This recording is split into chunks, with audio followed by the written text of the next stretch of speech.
Hello, welcome to a free tutorial about Google Sheets. This is Better Sheets. This is to help you make a better summary tab. And we're going to talk about a few formulas. I'm not really going to go through the aesthetics of this. I did that in another video, and I do a lot more about aesthetics behind the paywall. In this free one, we're going to talk about four formulas that I think are really important when speaking about a summary tab. Why summary tabs are important is because a lot of the work we do with data and in Google Sheets is sort of figuring out some story. But truly, we want to know as humans, we really are excited about the extremes, right? The most and the least. We're excited and we want to talk about, what makes something the most and what makes something the least. This data is population of countries around the world in 2005 and 2019. Actually, it spans this time period, but I just picked these two to think maybe this was a nice project if you wanted to find out, which countries had the least growth and the most growth in these time periods and what areas as well. So there were two sections of this data. And also keep in mind, I have a lot of interesting theories on how to keep data in different tabs sort of working together. In this case, just to share with you a little bit, I'm not going to go too deep, but I like to keep all the original data in one tab and not touch it, but actually go into create other tabs where we work with the data.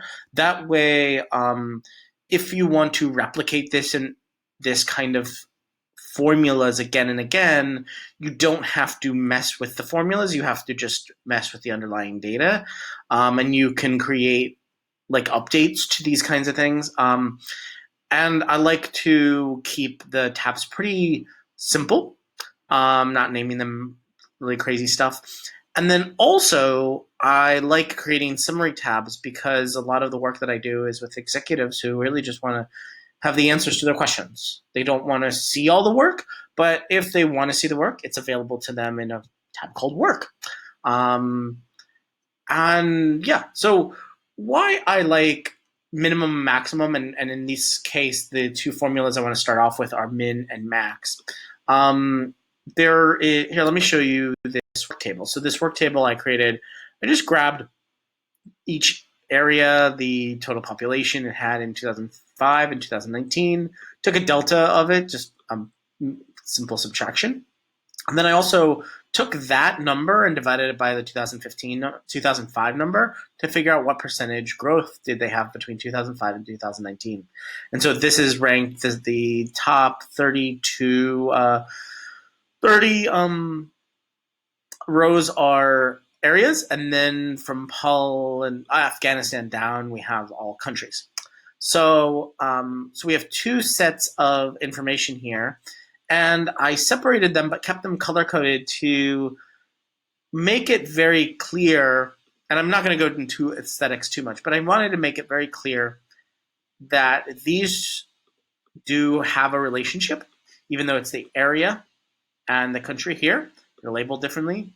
And I wanted to keep this consistent in case an executive wanted to copy and paste this into an email or take a screenshot of this, that these two felt and looked similar is on purpose.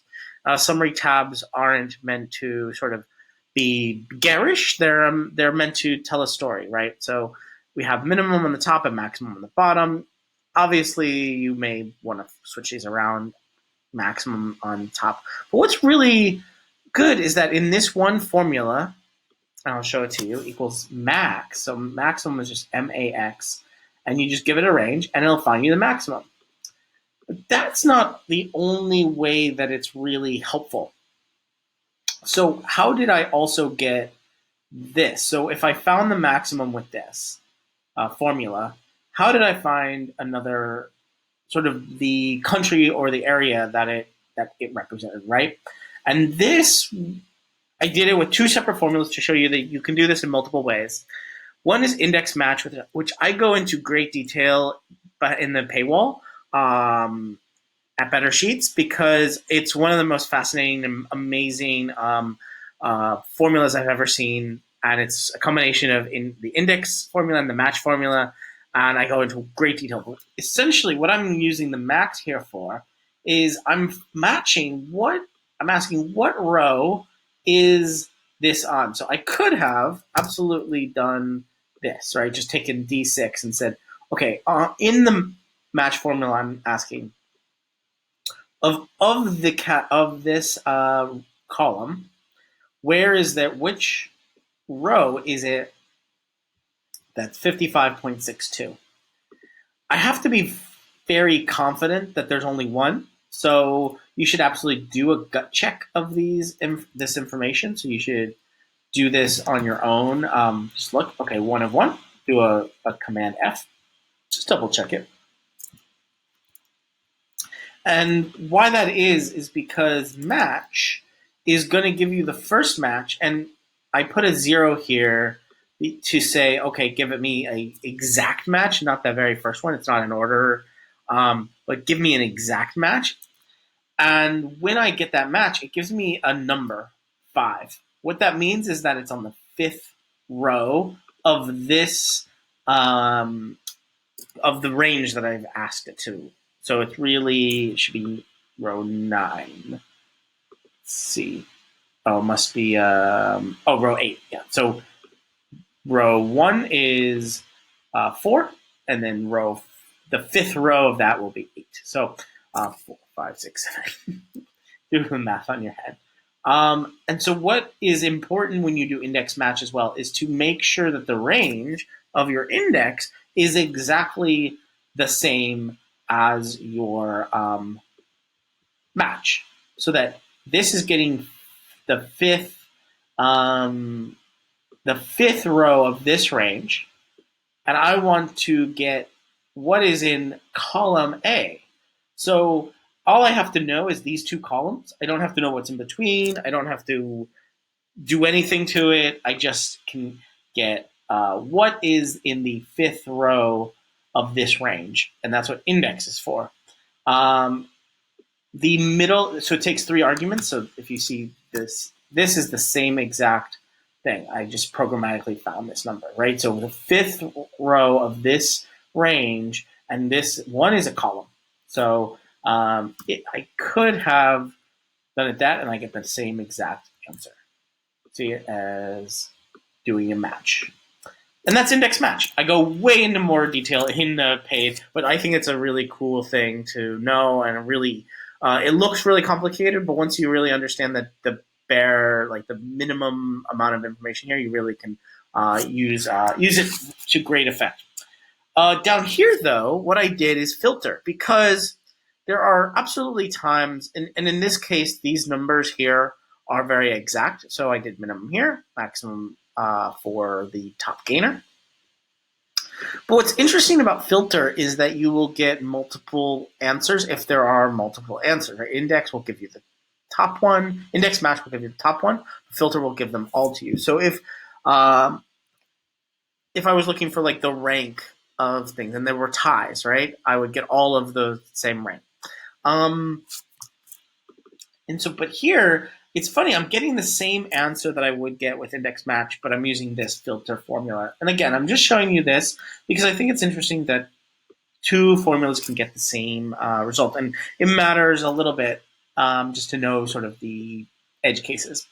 But what I'm asking is, within this range of A, right, in this column A, where does column F equal this maximum? So I could have taken this maximum, maybe this might look a little easier to you, like that.